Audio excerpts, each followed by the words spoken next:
இங்கிலாந்தின் வில்ட்ஷயரில் அமைந்துள்ள ஸ்டோன்ஹெஞ்ச் ஒரு வரலாற்றுக்கு முந்தைய நினைவுச் சின்னம், மர்மம் மற்றும் சூழ்ச்சியால் மூடப்பட்டிருக்கிறது.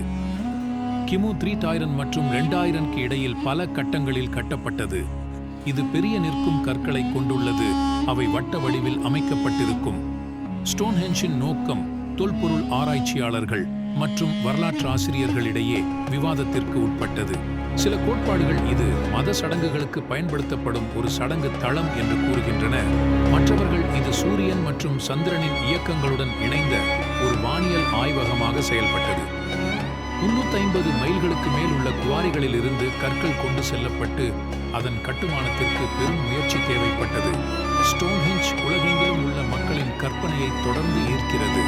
சுற்றுலா பயணிகள், வரலாற்று ஆசிரியர்கள் மற்றும் ஆன்மீக தேடுபவர்களை ஒரே மாதிரியாக ஈர்க்கிறது. அதன் புதிரான வடிவமைப்பு மற்றும் வான உடல்களுடன் துல்லியமான சீரமைப்பு அதன் பண்டைய கட்டடங்களின் தொழில்நுட்ப மற்றும் கலாச்சார சாதனைகளை பிரதிபலிக்கிறது. இது இன்று வரை ஆர்வத்தையும் ஆச்சரியத்தையும் தூண்டும் நீடித்த பாரம்பரியத்தை விட்டுச் செல்கிறது.